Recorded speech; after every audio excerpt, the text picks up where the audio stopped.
to talk about this 17-day-long, 400-hour-plus rescue operation. We're joined on India Today Television, live and exclusive from Dehradun by the Chief Minister of Uttarakhand, Pushkar Singh Dhami. Dhami साहब, स्वागत है आपका India today television पर और हमारे तमाम दर्शकों की तरफ से, हमारे न्यूज़ रूम की तरफ से आपको, आपकी टीम को बहुत मुबारकबाद कि उन 41 श्रमिकों को आप बाहर निकालने में सफल रहे। पूरे देश की नज़र हमारे कैमरों के जरिए उन 41 वर्कर्स पर थी और आखिरकार बहुत मेहनत के साथ आपने उनको बाहर निकाला। काफ़ी बड़ी रिलीफ होगी आपके लिए, राहत की सांस आपने ली होगी, क्योंकि आपकी भी जान कहीं ना कहीं टंगी होगी इस बात पे कि वो सुरक्षित निकल पाते हैं या नहीं। जी राहुल जी, बहुत धन्यवाद आपका। और निश्चित रूप से जब हमारे 41 श्रमिक भाई लगातार कई दिनों से सुरंग के अंदर थे, तो ये बहुत कठिन स्थिति थी हम लोगों के लिए भी, उत्तराखंड के लोगों के लिए, देश के लोगों के लिए। और कहीं ना कहीं इसका सीधे सीधे असर हर चीज़ पर पड़ता था, क्योंकि बीच में त्योहारों का सीजन भी था।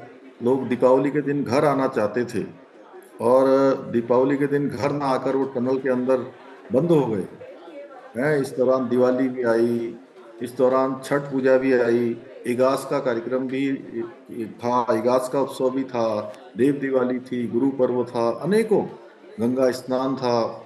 सभी त्योहार इस दौरान पड़े और ऐसे में क्योंकि राज्य का भी काम था, उसको भी चलाना था, साथ में हमारे परिवारजन है, हमारे परिवार के लोग हैं, क्योंकि वो पूरे देश के लिए काम कर रहे हैं, भारत के लिए काम कर रहे हैं। तो वो ऐसे में फंसे हों तो कैसे, निश्चित रूप से जो आप कह रहे हैं कि बड़ी परेशानी भी थी और बड़ा चुनौतीपूर्ण भी था। और रेस्क्यू जैसे जैसा हम समझ रहे थे कि बहुत जल्दी हो जाएगा, पहले दिन से जब हमने सोचा था कि इसमें मलबा हटाया जाएगा तो आराम से हम लोगों तक पहुंच जाएंगे, जेसीबी और पोकलैंड से मलबा हटाने का काम शुरू हुआ, लेकिन वो और ज्यादा बढ़ता चला गया। ऊपर से भी और ज्यादा भूस्खलन होने लगा, वो भी खतरा हो गया। फिर पाइप डालने का काम हुआ, पाइप भी जो है कुछ दूरी तक गई और उसके बाद पाइप भी अटक गई। उसके बाद आगर मशीन लाई गई और आगर मशीन से भी काम हुआ और कुछ सीमा के बाद वो भी पूरी तरह से अटक गई। और 16 तारीख को एकदम से जो है अनिश्चितता की स्थिति पैदा हो गई, जब ऊपर से भी जो है मलबा गिरने लगा, वाइब्रेशन होने लगा और मजदूर जो काम कर रहे थे उनको निकालने का, रेस्क्यू का, उनके ऊपर भी खतरा हो गया कि ऊपर से कुछ गिर न जाए। और मशीन भी बंद हो गई, तो वो बहुत कठिन समय था। उसके बाद फिर से प्रयास किया गया, फिर मशीन आगे बढ़ी, 34 मीटर पर जाकर फिर मशीन रुक गई। तो वो फिर उसके पूरा जो लिए प्रोसेस था, वो पूरी प्रक्रिया सब लोगों ने बहुत गौर से देखी, क्योंकि पल पल की खबर हम अपने दर्शकों को दे रहे थे। सबसे बड़ा सवाल ये है कि ये जो हादसा हुआ उससे उत्तराखंड के मुख्यमंत्री ने और देश की सरकार ने क्या सबक सीखा आपके हिसाब से, जब आप इसको पोस्टमार्टम करते हैं, क्योंकि अब सारे 41 वर्कर्स बाहर लाए जा चुके हैं। चूक कहाँ पे हुई और अगर ऐसा ना हो दोबारा, उसके लिए क्या हमें फेरबदल करना पड़ेगा रोड कंस्ट्रक्शन की टेक्निक्स में, टनलिंग की सबसे टेक्निक्स पहले में, तो उसके बारे में बताइए। देखिए राहुल जी, मैं सबसे पहले तो हमारे आदरणीय प्रधानमंत्री नरेंद्र मोदी जी का बहुत धन्यवाद करना चाहता हूँ कि उन्होंने वो सारे एफर्ट्स और वो सारा निर्देशन, उनका मार्गदर्शन लगातार हमको मिलता रहा। और सारी जो भी टेक्नोलॉजी थी, लेटेस्ट से लेटेस्ट टेक्नोलॉजी पूरे देश भर की, चाहे वो हैदराबाद से आनी हो, चाहे उड़ीसा से आनी हो, या आंध्र से आनी हो, या इंदौर से आनी हो, कहीं से भी, देश के किसी भी कोने से हमको कोई उपकरण लाने थे या कोई मशीनें लानी थी, चाहे उनको एयर लिफ्ट करना था, वो सब हमको मिला, जो कदापि उनके बिना संभव नहीं था। और उन्होंने प्रत्येक दिन जिस प्रकार से इस पूरे रेस्क्यू अभियान की स्वयं जो है मॉनिटरिंग की, स्वयं देखा और पल पल की जानकारी प्रत्येक दिन लेते थे। जानते हैं आपकी, इस दौरान जब से ये 12 तारीख से ये रेस्क्यू अभियान प्रारंभ हुआ था, पहले दिन से लेकर अंतिम दिन तक, कई दिन तो दिन में 2 बार 3 बार भी वो इसकी जानकारी लेते थे और किसी भी चीज की कभी उन्होंने कमी यहाँ पर नहीं होने दी। ये बहुत बड़ा काम था। इसके साथ साथ बीच में उन्होंने ये सारे जो भारत सरकार ने इसको सेफ्टी के आदेश कर दिए हैं। सबका सेफ्टी ऑडिट होगा जैसे भी जहां भी टनल वर्क चल रहे हैं। और उत्तराखंड के अंदर हमने, चूंकि टनल का काम काफी जगह पर हो रहा है और ये हमारे लिए सुविधाजनक भी है, इससे बहुत सारा जो कठिनाइयां हैं, दूरियां हैं, वह भी कम हो रही हैं। और इस टनल के बनने से भी लगभग 25 किलोमीटर की बड़कोट से सिलक्यारा तक की जो दूरी है वो कम हो जाएगी।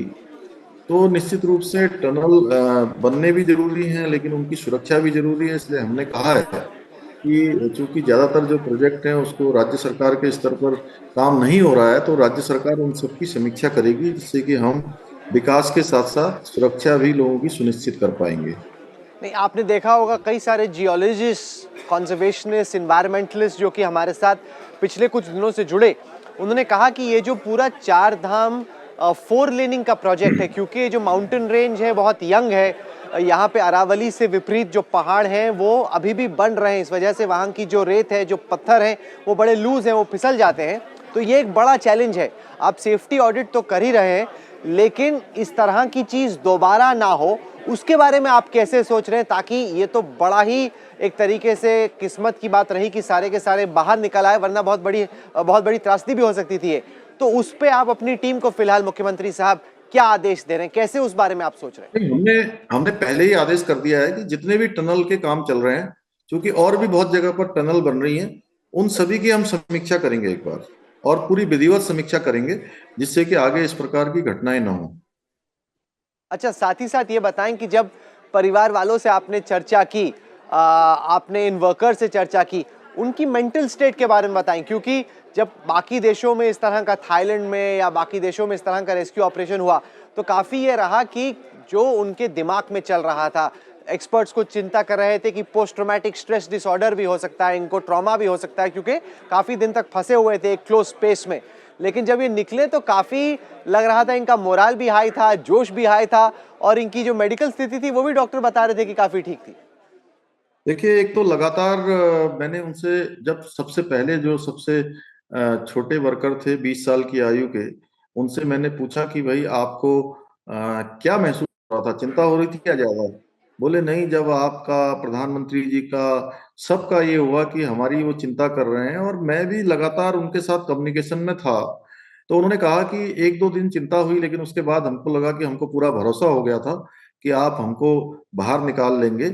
और हम निश्चिंत थे। हमने सबने जो है ठीक प्रकार से वहां पर अपना समय जो है व्यतीत किया, और खाद्य सामग्री इत्यादि लगातार अंदर पहुंच रही थी, पानी भी पहुंच रहा था, अन्य जो जरूरत की चीजें हैं वो भी पहुंच रही थी। बाद में वहां पर कुछ उनको मनोरंजन इत्यादि जो छोटा मोटा कर सकते थे वो भी उन्होंने किया है। मतलब कि आपस में खेल कर, आपस में किसी प्रकार से वो कागज के वो बनाकर, तो उस प्रकार से उन्होंने अपना समय व्यतीत किया। और आपने देखा होगा कि जो रेस्क्यू अभियान था, जिसको हम सोच रहे थे कि ये एनडीआरएफ और एसडीआरएफ के पाइप के अंदर जाने के बाद, टनल में अंदर प्रवेश करने के बाद 2.5-3 घंटे लगेगा, और ये मान के मैं चल रहा था कि 8 बजे शुरू हुआ है तो 10:30 बजे तक या 11 बजे तक खत्म होगा, क्योंकि 5 से 7 मिनट का हमने एवरेज एक का लगाया था कि एक को आने में इतना टाइम लगेगा। लेकिन पहली बार में 4 आए, और उसके बाद अगले मैं सोच रहा था कि 15-20 मिनट में और 4 आएंगे। वो 4 नहीं, 4 की जगह 11 आ गए एकदम से। फिर अगली बार फिर 10 से ज्यादा आ गए। तो मैंने एकदम से पूछा कि कितने लोग आ गए अभी तक, तो उन्होंने कहा 37 लोग आ गए। मैं सबका इंतजार कर रहा था, तो मैंने कहा 37 कैसे आ गए एकदम? बोले साहब वो जितने लोगों के लिए आपने ट्रॉली और स्ट्रेचर पाइप के अंदर बनाया हुआ था, उन्होंने किसी ने उसका उपयोग ही नहीं करा। वो सब स्वस्थ हैं और उन्होंने फटाफट क्रोलिंग किया और एकदम से बाहर निकल कर आ गए।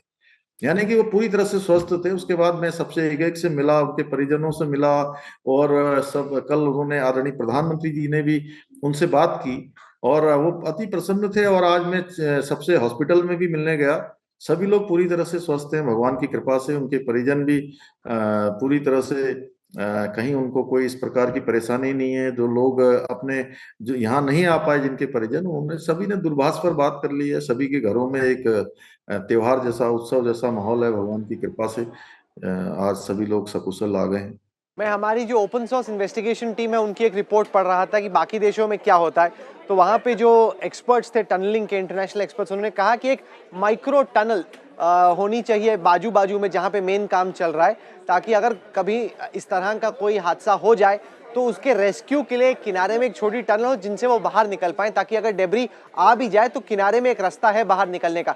क्या आप इस तरह की सोच को अपने प्रोटोकॉल का हिस्सा बनाने के बारे में सोच रहे हैं मुख्यमंत्री साहब? हाँ, नहीं राहुल जी, देखिए जहां पर भी अगर कोई ऐसी कमी होगी तो निश्चित रूप से मैंने कहा है कि उसकी हम समीक्षा करेंगे। और जो सुरक्षा हमारे लिए सबसे पहले जरूरी है, काम जरूरी है लेकिन काम से पहले सुरक्षा जरूरी है। जो लोग काम करते हैं उनका जीवन हमारे लिए बहुत महत्वपूर्ण है। इसलिए ये जो भी टेक्नोलॉजी है वो तो ज्यादातर जो है हमारे जो टेक्नीशियन है या टेक्नोलॉजी को करते हैं वो ज्यादा बेहतर बता पाएंगे।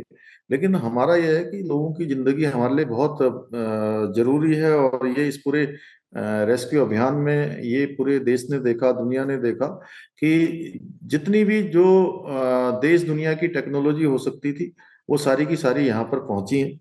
और जो सबसे अच्छा रेस्क्यू में इंतजाम हो सकता था या सबसे अच्छा रेस्क्यू हो सकता था उस सबको करने का प्रयास किया गया। नहीं, मेरे को लगता है कहीं ना कहीं वो एक बड़ा मैसेज भी है कि जितने भी तरीके हो सकते थे, वो सेना हो, रैट माइनिंग वर्कर्स हो, या फिर जो प्राइवेट कंपनीज हो, टेक की कंपनीज हो, सरकारी कंपनियां, मतलब जितनी भी तंत्र की ताकत थी वो सारी आपने झोंक दी कि कुछ भी हो जाए इन श्रमिकों को बचाना ही है और कोई विकल्प नहीं है। वो तो मतलब एक तरीके से आपने मैसेज दिया ही। जी, हमारे हमारे प्रधानमंत्री जी का भी ये कहना था कि किसी भी कीमत पर सबको सुरक्षित निकालना है। और मुझे भी उन्होंने एक काम दिया था कि भाई इस काम को करना है। और उनका जब भी फोन आता था, जब भी उनको अपडेट देते थे तो उसके बाद और अधिक ऊर्जा के साथ हम लोग सभी लोग लग जाते थे। कभी कभी स्थिति निराशाजनक भी हुई और 5 6 बार 7 बार ऐसा हुआ कि अब कुछ ही घंटों में हम जो है उनको बाहर निकाल लेंगे। लेकिन वो स्थिति आगे बढ़ती चली गई। कहाँ हम सोच रहे थे कि अभी 4 घंटे में उनको बाहर निकाल लेंगे और उसके बाद 5 दिन तक भी नहीं निकले। तो वो स्थिति बड़ी चुनौतीपूर्ण भी बन रही थी और ऐसा लग रहा था कि अंदर जो लोग हैं उनका मनोबल कमजोर ना हो, उनका हौसला कम ना हो। इसलिए बार बार हम उनसे साथ कम्युनिकेशन कर रहे थे, मैं खुद भी कर रहा था। और जब ये लास्ट में ऑगर मशीन फंस गई 48 मीटर पर और उसको निकालना था तो लगा कि कम से कम 48 घंटे से भी ज्यादा समय लगेगा।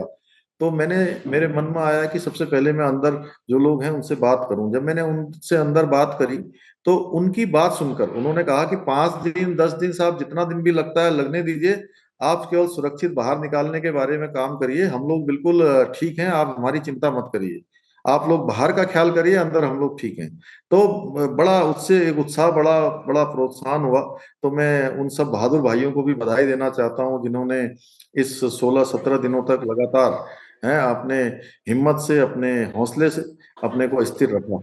और आज आपके जो वही विरोधी करेंगे। हैं धामी साहब, जो ये कहते हैं कि भाजपा की सरकार प्रकृति से खिलवाड़ कर रही है, जिस तरह से हम ये 4 लेन हाईवेज बना रहे हैं, जिस तरह से हम टनल्स बना रहे हैं इन यंग माउंटेन्स में, ये कहीं ना कहीं हमें आगे चलकर इसकी कीमत चुकानी ही पड़ेगी।